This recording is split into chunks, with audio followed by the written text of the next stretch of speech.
Physically अगर हम देखा जाए तो मुझे लगता है भाग्यशाली ज़िला है, क्योंकि इसकी जो लोकेशन है राष्ट्रीय राजधानी के बिल्कुल नज़दीक है। आप गुड़गांव के नज़दीक है, इधर दिल्ली मुंबई एक्सप्रेसवे हो गया। यहाँ की भूमि मुझे लगता है सोना उगलने वाली भूमि है। जो कृषि के क्षेत्र से देखा जाए तो बहुत ही अच्छी भूमि है। लोग बहुत मेहनती हैं और काम करने वाले हैं। तो ऐसे अनेकों संभावनाएं हैं जिनको आगे लेके जो भारतीय जनता पार्टी के विधायक यहाँ से बनते हैं तो वो यहाँ नूहू जिले को ऊंचाइयों पर ले जाएंगे, विकास को नए आयाम देंगे और सर्व धर्म को एक साथ जोड़कर सबको एक परिवार की तरह लेकर किस तरीके से आगे बढ़ा जा सकता है। यहाँ विधायक नहीं होते हुए भी मनोहर लाल खट्टर की सरकार थी और अभी नायब सैनी जी की सरकार है। मोदी जी के नेतृत्व में बिना किसी भेदभाव के नूहू जिले को हजारों करोड़ के विकास कार्य यहाँ दिए गए हैं। और जब यहाँ विधायक अगर एक भी बन के जाता है तो मान के चलना कि विकास की जो गंगा बहेगी यहाँ पे वो ऐसी होगी कि नूहू जिले के प्रत्येक आदमी को उसका बहुत लाभ मिलेगा और सम्मान मिलेगा। आगामी हरियाणा विधानसभा चुनाव को लेकर धौलपुर करौली लोकसभा क्षेत्र से भाजपा के पूर्व सांसद डॉक्टर मनोज राजौरिया ने सोमवार को फिरोजपुर झिरका में अपने करीबी मित्र शिव मंदिर प्रधान अनिल कुमार गोयल के निवास स्थान पर फिरोजपुर झिरका मंडल के कार्यकर्ताओं की मीटिंग ली। मीटिंग के दौरान भाजपा कार्यकर्ताओं को सरकार की जन कल्याणकारी नीतियों से अवगत कराया और चुनावों में जीत हासिल करने के लिए पुरजोर मेहनत करने का आह्वान किया। डॉक्टर मनोज राजौरिया ने कहा कि वे गत 5 दिनों से मेवात की जनता के बीच में रहकर जनता की नब्ज को टटोल रहे हैं और पार्टी को मजबूत करने के लिए प्रत्येक बूथ प्रमुख, पन्ना प्रमुख, मंडल अध्यक्ष सभी के साथ बैठकर आगामी विधानसभा चुनाव को लेकर रणनीति बना रहे हैं। उन्होंने कहा कि प्रदेश सरकार द्वारा मेवात में बिना खर्ची पर्ची के नौकरियां दी हैं, उससे क्षेत्र के लोग पूरी तरह उत्साहित हैं। इस मौके पर भाजपा मंडल अध्यक्ष रमेश आर्य, आईटी सेल प्रमुख व विधानसभा प्रभारी जतिन गुसरी, शिव मंदिर प्रधान अनिल गोयल, राजकुमार गर्ग व भाजपा के अन्य कार्यकर्ता मौजूद रहे। आइए सुनते हैं क्या कह रहा है धौलपुर करौली लोकसभा क्षेत्र से भाजपा के पूर्व सांसद डॉक्टर मनोज राजौरिया। सर, विधानसभा चुनाव को लेकर आप लोगों का विजिट हुआ आज फिरोजपुर झिरका में और भाजपा के जो मेन कार्यकर्ता हैं उनके साथ आप बैठे हैं, बैठक हुई है। क्या फैसले लिए हैं और क्या उनको गाइडलाइन दी गई है, क्या कहोगे सर इसको लेकर?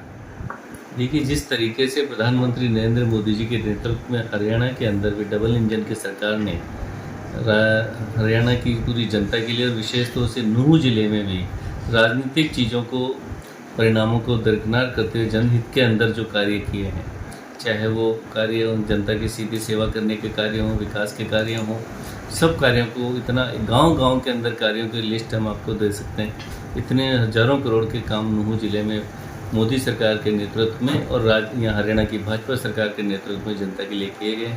आगामी विधानसभा चुनाव की तैयारी को देखते हुए हम नूहू जिले के अंदर और इस फिरोजपुर झिरका विधानसभा के अंदर भारतीय जनता पार्टी क्या रणनीति हो, किस प्रकार से इस भारतीय जनता पार्टी के लिए जो अब तक अछूता क्षेत्र रहा है, इसमें सर्व धर्म और सब समाज का आशीर्वाद और साथ लेके किस प्रकार से एक ऐसी मिसाल कायम करें कि इस बार यहाँ इतिहास कायम हो और भारतीय जनता पार्टी का विधायक बनकर यहाँ से जाए और विकास के लिए इस फिरोजपुर झिरका को नई ऊंचाइयों पर लेके जाए। ऐसी हम चर्चा पूरे भारतीय जनता पार्टी के कार्यकर्ता और पूरे मंडल और हमारे जो नीचे शक्ति केंद्र बूथ तक कार्यकर्ताओं की कार्य योजना है, उसकी हम पूरी तैयारियां कर रहे हैं और आगे समय में अच्छे परिणाम की उम्मीद करते हैं। तो सर, तीसरी बार अगर आप भाजपा की अगर सरकार बनी तो क्या खास मुद्दे होंगे? देखिए, भाजपा की सरकार का राष्ट्रीय स्तर से लेकर और गांव स्तर तक एक ही मुद्दा होता है, विकास विकास विकास, सबका साथ, सबका विश्वास और सबका विश्वास। ये सारा काम मोदी जी के नेतृत्व में भारतीय जनता पार्टी करती है और अंतिम व्यक्ति तक, गरीब से गरीब व्यक्ति तक लाभ की योजनाओं का लाभ जो है मोदी सरकार की योजनाओं का, राज्य हरियाणा सरकार की योजनाओं का कैसे लाभ हो, चाहे वो गरीब को पेंशन देने का काम हो, चाहे बच्चों को शिक्षा का काम हो, चाहे हरियाणा के अंदर मेडिकल कॉलेज खोलने का काम हो, चाहे एम्स खोलने का काम हो, चाहे सड़कें और इंफ्रास्ट्रक्चर बनाने का काम हो। आपके पास में आप यहाँ देखिए कि जो एक्सप्रेसवे, दिल्ली मुंबई एक्सप्रेसवे है, इस नूहू जिले की किस्मत बदल के रख देगा। ऐसा कभी कल्पना नहीं की होगी कि आज 1 घंटे के अंदर आप दिल्ली पहुंच जाएं और तुरंत मुंबई पहुंच जाएं। और इस ज़िले से नूहू जिला जो कभी पिछड़ा हुआ ज़िला माना जाता था, ऐसी विकास की अनंत संभावनाएं यहाँ नूहू जिले के अंदर आ गई है। और पिछले 5 दिन से नूहू में हूँ नूहू का जो हम राष्ट्रीय स्तर पे सोचते थे कि एक नाम सोचते थे कि लोग जो है उन्नति की ओर कम जा रहे हैं और अपराधों की ओर जाते हैं, जबकि मैं पिछले 5 दिन से देख रहा हूँ कि यहाँ बिल्कुल उल्टा है। यहाँ का युवा यहाँ तरक्की करना चाहता है, पढ़ना चाहता है और अपना काम आगे बढ़ाना चाहता है, शिक्षा के क्षेत्र में काम करना चाहता है, रोजगार के क्षेत्र में काम करना चाहता है। यहाँ की सरकार के नेतृत्व में शिक्षा और रोजगार दोनों मिल रहे हैं और साथ में ही किसान भी अपनी मेहनत से कमाई करके और आगे बढ़ाना चाहता है। मोदी जी के नेतृत्व में राज्य की सरकार ने जिस तरीके से किसानों के हित में काम कर रहे हैं, और नूहू जिला स्ट्रेटजिकली अगर हम देखा जाए तो मुझे लगता है भाग्यशाली ज़िला है, क्योंकि इसकी जो लोकेशन है राष्ट्रीय राजधानी के बिल्कुल नज़दीक है। आप गुड़गांव के नज़दीक है, इधर दिल्ली मुंबई एक्सप्रेस वे हो गया। यहाँ की भूमि मुझे लगता है सोना उगलने वाली भूमि है, जो कृषि के क्षेत्र से देखा जाए तो बहुत ही अच्छी भूमि है। लोग बहुत मेहनती हैं और काम करने वाले हैं। तो ऐसे अनेकों संभावनाएं हैं जिनको आगे लेके जो भारतीय जनता पार्टी के विधायक यहाँ से बनते हैं, तो वो यहाँ नूहू जिले को ऊंचाइयों पर ले जाएंगे, विकास को नए आयाम देंगे और सर्वधर्म को एक साथ जोड़कर सबको एक परिवार की तरह लेकर किस तरीके से आगे बढ़ा जा सकता है। यहाँ विधायक नहीं होते हुए भी मनोहर लाल खट्टर की सरकार थी और अभी नायब सैनी जी की सरकार है।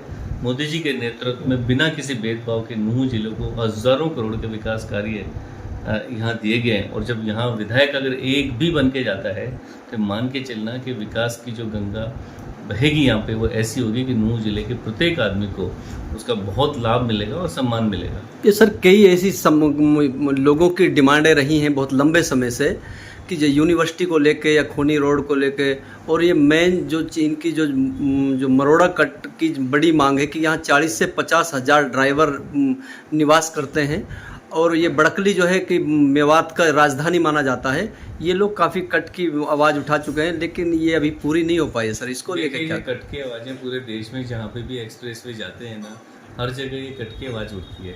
मैं इसके रोड जब ये बना था, इसके पहला जो विचार ये था वो नितिन गडकरी से मैंने ही रखा था जी।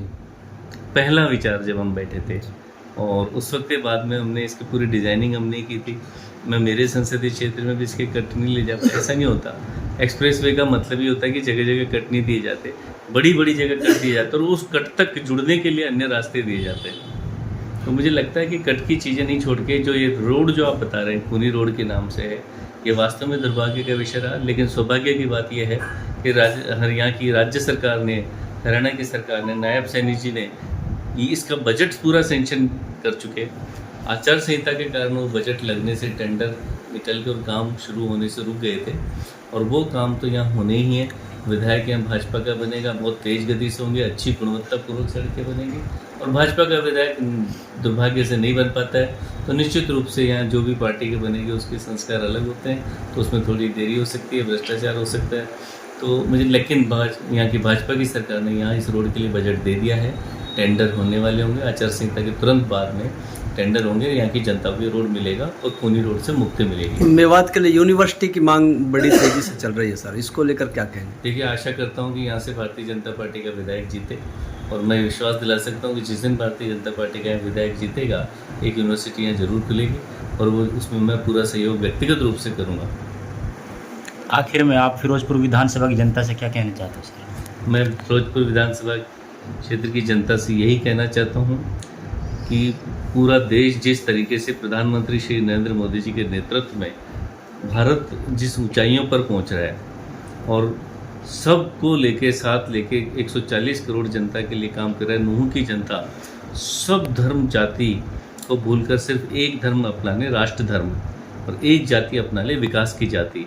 अगर इसको अपना लेंगे तो नूहू को आने वाली पीढ़ियों के लिए बहुत दूरदृष्टि फ़ायदा होगा। नूहू जिला पूरा देश के अंदर एक मिसाल कायम हो सकती है, जहां धर्म और जाति से ऊपर उठकर अगर विकास के नाम पे और राष्ट्र के नाम पे अगर एकजुट होकर पूरा समाज वोट देता है और मोदी जी के साथ में भारतीय जनता पार्टी को वोट देके जिता के भेजता है, तो तय मानिए कि भारतीय जनता पार्टी के विकास की गंगा बिना धर्म बिना जाति के पहले भी बहती रही है, लेकिन पूरा देश में उदाहरण बनेगा। और उदाहरण बनेगा तो नूहू की जनता को दिलो जान से लगाने के, उनको सीने से लगा के, उनको सर आंखों पे बिठा के उनके बच्चों के आगामी पीढ़ियों के लिए भी अच्छा काम करने की मुझे लगता है हमारी जिम्मेदारी होगी, और उसको हम प्रधानमंत्री जी तक भी लेके जाएंगे। ये सर एक आखिरी सवाल है, भाजपा से मुस्लिम वोटरों को, मुस्लिम लोगों को डराया जाता है, वजह क्या है? देखिए, मैं इसका दुर्भाग्य मानता हूँ कि कुछ स्वार्थी तत्व हर धर्म में होते हैं और वो धर्म के नाम पे जो अपनी दुकानें चलाते हैं, और कुछ ऐसे लोग होते हैं जो समाज अशिक्षित रहेगा, जो गरीब रहेगा, जो डरेगा, वही तो लोग उन धर्म गुरुओं की बात मानेगा।